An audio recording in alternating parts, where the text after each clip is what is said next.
toutes et à tous. Cette semaine, je vous emmène à Königshofen pour un petit atelier jardin. Mais avant, retour sur les collectes de sapins organisées ce week-end dans tout Strasbourg.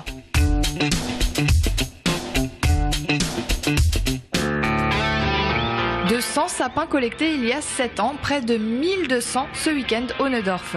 L'association pour Neudorf organise cet événement tous les ans après l'épiphanie. Les habitants du quartier et des alentours attendent la collecte avec impatience pour se débarrasser de leur arbre de Noël. Pour les organisateurs, le succès remporté fait chaud au cœur. C'est très très important parce que comme nous le disons à chaque fois, c'est le geste citoyen. On parle beaucoup d'écologie, on parle beaucoup d'environnement aujourd'hui. Il y a donc ce geste environnemental et puis il y a un geste humanitaire puisque nous avons des boîtes à dons. Les personnes peuvent remettre des dons et cette année, les dons récoltés seront pour une jeune polyhandicapée pour acheter une baignoire douche à cette jeune fille. Donc il y a vraiment pour une seule action, 3 gestes vraiment hyper importants et ça nous ferait vraiment chaud au cœur que tous ces gens-là y participent. Une première pour certains ou une tradition pour d'autres. À pied, en vélo, en voiture, chacun sa technique.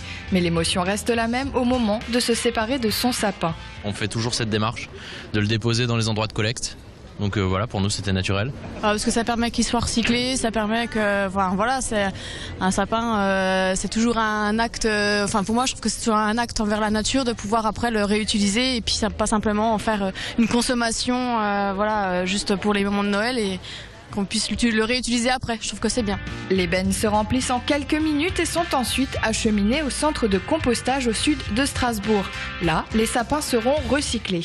Il sera mélangé avec les autres déchets verts, il sera broyé puis mis en andin pour une fermentation et donc une production de compost. Alors vous avez un andin par mois, vous avez 6 mois de maturation et à l'issue de cette maturation de 6 mois, vous avez un compost qui est criblé avec une partie qui se transforme en compost amendement organique que vous ajoutez dans vos nouvelles plantations pour qu'elles puissent pousser correctement. Et puis vous avez une partie qui est plus plaquette pour faire du bois de chauffage. Sachez que laisser son sapin à même la rue est passible d'une amende de 150 €.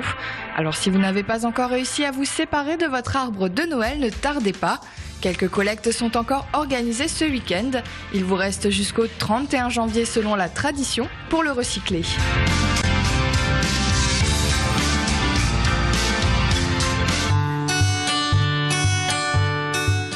Impossible de jardiner naturel à Strasbourg. Détrompez-vous.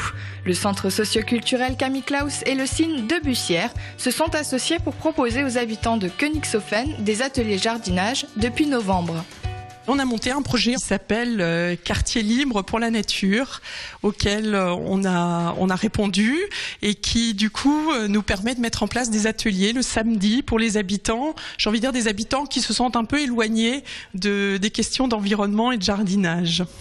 Pas de plantation ou de sortie au jardin de prévu ce week-end. La terre est au repos, mais il faut déjà penser à son jardin 2015. L'idée aujourd'hui, c'est de pouvoir présenter un peu l'organisation générale du jardin. Comment est-ce qu'on organise le jardin? Qu'est-ce qu'on y met? Où est-ce qu'on y met? En prenant en compte l'ensoleillement, en prenant en compte le sol. Et puis la seconde partie, c'est de faire un choix sur les plantes que l'on veut, donc les légumes que l'on va choisir, pour pouvoir ensuite mettre en place des techniques d'association de culture. Donc il y a plein de petites choses qu'il faut penser en avance pour pouvoir être bien organisé et puis pour pouvoir mieux travailler dans son jardin tout au long de l'année. Réfléchir, planter, récolter et enfin déguster, voilà le cycle d'un bon jardinier. Au terme de cette année de formation, l'objectif est de laisser les habitants du quartier s'approprier le jardin et s'en occuper seuls. Au prochain atelier, retour à la terre. Pour participer, c'est tout simple. Rendez-vous samedi 24 janvier à 14 h au centre socioculturel Camille Claus de Königshofen. Et tout de suite, 30 secondes d'infos conso.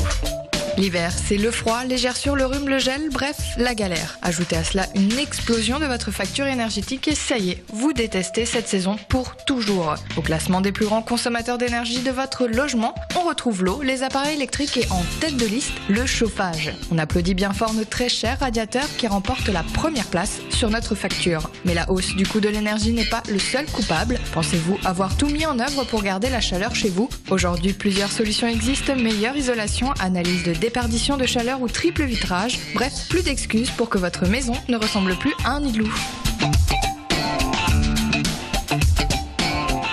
Passons maintenant à votre agenda DD de la semaine.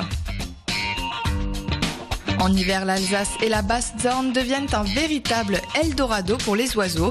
Pour découvrir toutes ces espèces, je vous donne rendez-vous dimanche 18 janvier au Cine de Münchhausen pour une balade nature.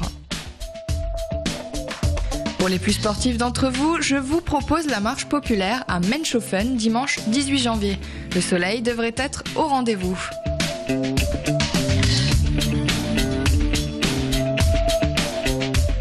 C'est sur ces quelques idées de sortie pour la semaine que l'hebdo du développement durable se termine déjà. Direction le www.alsace20.tv pour voir ou revoir cette émission. Quant à moi, je vous retrouve dès mercredi prochain pour un nouveau numéro. À la semaine prochaine.